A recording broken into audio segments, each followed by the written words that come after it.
Eh bien, Philippe Arlin, nous retrouvons Trinidad après cet été passé surtout à Avignon, et j'espère que ça s'est bien passé. Trinidad, bonjour. Oh, bonjour, je suis contente de vous retrouver en tout cas, même si c'est à distance. Exceptionnellement, vous reviendrez en studio. Oui. Je reviendrai vite. Bon. Et alors, vous allez nous parler d'orgie norvégienne. C'est vrai qu'il fait froid là-bas, donc ils ont besoin de se réchauffer, c'est ça? C'est ça. Enfin, disons que j'ai détourné une omelette. Du même nom. Du même nom. Voilà. Et voilà, en tout cas, j'étais contente de vous retrouver après ce mois d'août que j'ai écrit en un seul mot, doute, évidemment, pour beaucoup d'entre nous. Oui. Mais comme disait la pub... Mais quand on a peur, on doute. C'est ça. Et comme disait la pub, heureusement, il y a fin du... Je vous emmène donc au pays du dessert surgelé, la Norvège, bien connue pour son omelette.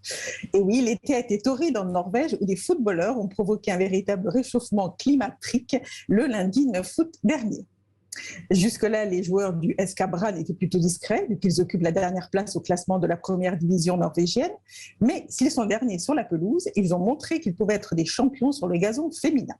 Vous allez voir que ce sont des hommes de terrain qui sont finalement plus doués avec leur boule qu'avec un ballon.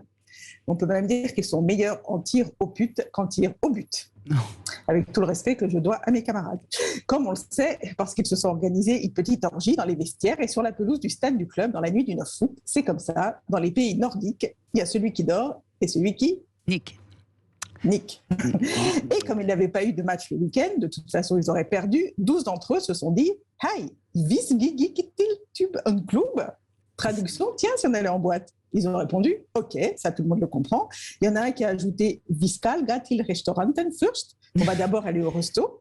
Ça vous a pris du temps pour apprendre le norvégien, visiblement. Vous n'avez pas perdu votre été. Quand on n'a pas de passe sanitaire, on s'occupe. On apprend des langues. Mais revenons à nos footballeurs scandinaves. Donc, ils vont au resto, ensuite ils vont en boîte, ils rencontrent quelques filles, après quelques akavit et glögg, de l'eau de vie et du vin chaud. Même si en Norvège, il fait 17 degrés au mois d'août, c'est déjà plus chaud qu'à Paris. C'est toujours bon de se réchauffer un peu. Ils chantent en trinquant, puis vont encore un akavit à l'amitié, l'amour, la... Bite, pardon. Suite. La suite, ah pardon, excusez-moi. Bah moi, une rime en hit, excusez-moi. Pour marquer. Il y avait un piège. Il y avait un piège. Trinidad, enfin. On va fêter notre rencontre. On sait faire des trucs, ce serait bien qu'on vous les montre. Il propose, au stade où on en est, allons finir la soirée au stade. Et vous savez comment ça se dit en norvégien tout ça? Non. Ça se dit pas stadion der vi la os as vulte kvelden pas stadion. D'accord, vous êtes sûr de votre prononciation, Trinidad? Il n'y a personne pour la contredire, c'est l'essentiel. Ça c'est clair. Je débute, Google m'a beaucoup aidé.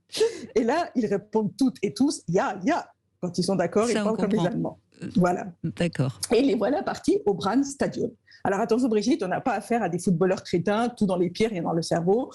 On ne leur fait pas le coup du selfie qui se retrouve sur les réseaux sociaux. Ils annoncent la couleur à la norvégienne, interdiction d'entrer dans le stade avec le téléphone portable. Bien sûr, il y a une ou deux norvégiennes qui disent Vi kan kanskje la dem sta i vrajos. Ah, ça, celui-là, j'aime beaucoup. Vibration de mots douce. On va les laisser en mode vibreur. Nai, les 12 apôtres, footballeurs, ont été formels, comprenez, non.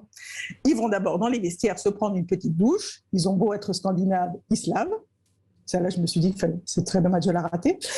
Ah oui, c'est la rime qui vous a attiré, d'accord. Parce que je ne vois pas pourquoi, parce qu'on est scandinave, on ne se laverait pas. Hein. Mais c'est la rime, d'accord. Oui. Je commence à vous connaître. Parti. On ne fait pas d'omelette sans casser les œufs et la norvégienne ne reste pas de glace. Vas-y que je te sors mon biscuit, que tu me lèches les boules, fouette-moi les jaunes, fais-moi flamber la meringue, je te monte les blancs en neige, je te verse la crème. Ils reprennent les mêmes ingrédients, ils remettent ça dehors sur la pelouse. Bref, ils enfournent la génoise toute la nuit. Ça se passe comme ça dans les pays nordiques, comme je vous le disais, où on dort. Où on nique.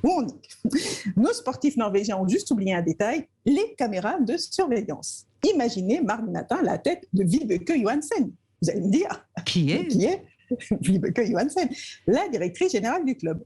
Le gars de la sécurité a dû l'appeler en lui disant « Pardon madame, il y a un match mixte sur l'écran. » Ah voilà, a dit Vibeke. Traduction « Ah bon ?» Oui madame, il y a l'ailier droit sur l'arrière gauche et je vois le demi-gauche et le demi-droit sur l'avant-centre avec l'intérieur droit de l'arrière gauche sur l'ailier gauche et tout ça à l'intérieur des Norvégiennes, très joueuses. Ils ont joué les prolongations de match, c'est terminé à 5h du matin. Il y a eu des pénaltys? Non, juste des pénis. Alors, ça a fait scandale en Norvège, on en a parlé dans la presse locale. Et donc, Vibeke veut sanctionner les fêtards. Non seulement ils ont terni l'image du club, qui n'avait pas besoin de ça, ils ont abusé de l'alcool en plein championnat et ils ne l'ont même pas invité. Et en plus, certains d'entre eux font partie des meilleurs joueurs de l'équipe. Mais bon, en même temps, ce sont les meilleurs joueurs de la plus mauvaise équipe. Mais la question qui se pose est comment cette histoire est sortie de l'enceinte du stade et s'est retrouvée dans les médias. Donc, si ça se trouve, comme dit un ami à moi à l'esprit tordu, c'est un coup de communication aussi bien monté que les joueurs pour les faire grimper dans le classement. En tout cas, moi je dis, ça donne envie de se mettre aux Norvégiens, mais cette fois-ci, l'homme, pas la langue. Le Norvégien nique là-bas sur son terrain, il aime faire du bien à ses femmes supporters sur pelouse nord-vestiaire avec les pieds et les mains. Bravo. Voilà. Bah écoutez, petite chronique fraîche. Oui, très fraîche. C'est encore mieux que la nuit du 4 août. Hein. Elle a oublié les fruits confits de l'omelette norvégienne, mais sinon... Ah, vous en mettez-vous. C'est le clitoris, le fruit confit. Voilà, ça doit être ça. Philippe Parlin. Ouais, la petite cerise sur le gâteau. N'est-ce pas? Bah oui, sans doute. Moi, je ne suis pas bisexuelle, alors. Depuis quand? Depuis toujours. Ah bon? Bah, qui sait hein, ouais, vous avez encore des années devant vous, Trinidad. J'ai encore des années pour goûter l'omelette. Et le fruit confit, surtout. Bon, et ben bravo, Trinidad. Hein. Merci. Pour votre norvégien, hein, bien sûr. N'est-ce pas? Non, je vais m'y mettre vraiment, je crois. Non, mais nous, on n'a pas tout compris. Hein, mais on a l'accent, ça devait être parfait, je pense. Ouais, on y a cru. On y a cru. Merci Trinidad et j'espère vous retrouver en studio. Bon courage.